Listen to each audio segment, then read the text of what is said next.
Hey everyone, and welcome back to Easy English with Matt, and today we're talking about the next four words. This, that, these, and those.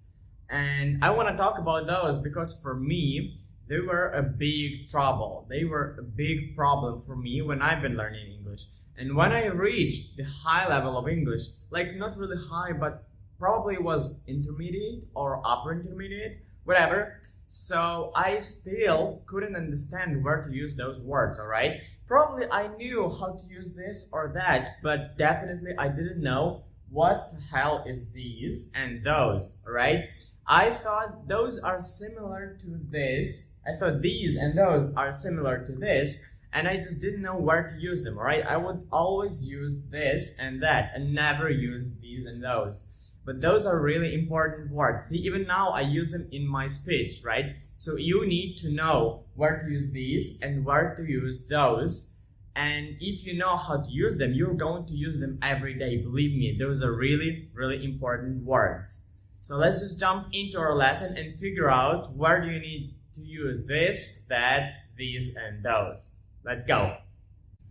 And we're going to start with the words this and that. So we use them for singular form, which is one and only one object. So here we have one apple, there we have only one apple as well. So this you use for objects that are close for you, right? So this apple is really close to me. I can touch it, I can reach for it, I can even smell it, right? So I would say this apple. I would say this is my apple. This is nice apple. This is yummy apple.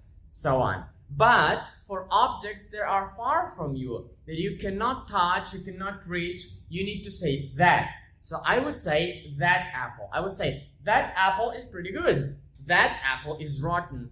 It stinks. That is my car. That is my cat. That car is nice. That apple is pretty good. Like this, alright? So, this used for close objects. This apple is nice. This apple is cool. And that is used for far objects. So you say, that car is a bit ugly. That person is, I don't like him. So on. Alright? So clear with this? Move on. Now guys, we're at the plural form. What does the plural mean? It means that there are two or more objects we're taking a look at. So we have 3 apples here. We have 2 apples over there. And I know those apples are a bit smaller and worse than those before. That's because I've realized that it's a bit hard to draw those apples and just color them all. So see, I've left some white spots. Whatever, move on with the class. And we have these and those. How do we use these? These, we use the same as this. But this is for only one object. Remember, this apple. And these we use for 2 and more objects. We have these apples, say these 2 apples, these 4 apples, these 10 apples, so on. Also, you can use it for anything you want, like these cars, these cats, these dogs are mine, these dogs are cute, these cars are ugly, these apples are rotten, right? Now those are used for far objects, the same as that, but that is for only one object. And those are for many objects that are far from you. For example, we have those apples. We have those cars. We have those people are my friends. We have those cats are not my cats. I don't know what are they doing in my home. We have those airplanes that are really big. Those clouds are nice. And so on.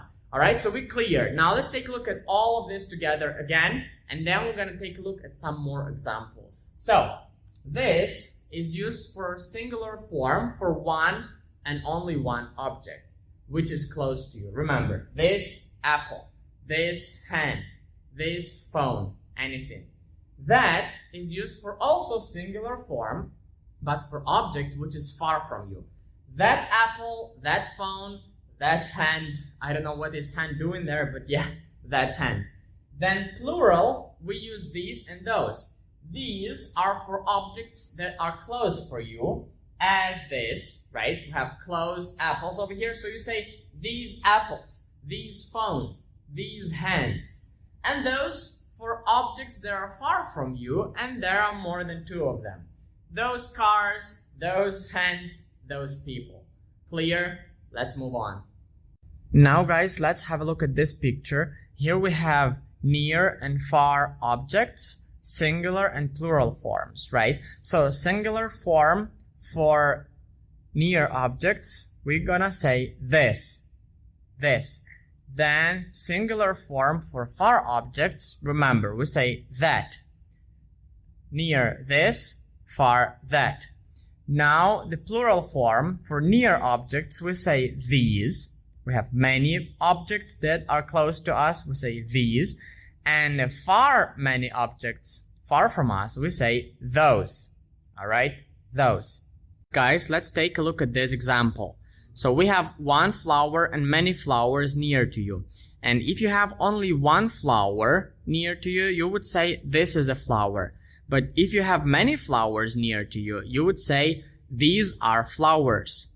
Now the buses. You have one bus, but it is far from you. You say that is a bus. But you have many buses far from you. You should say those are buses. So this is a flower, these are flowers. That is a bus, those are buses. Clear? Let's keep going. That is all for today's class, everyone. I hope you enjoyed it. And I really hope it helped you, right? So now, hopefully you can know where to put this, that, these, and those. And in your next conversation in English, you're going to sound much, much better. That's it, guys. If you liked it, just smash like and subscribe. And I'll see you soon. Bye-bye.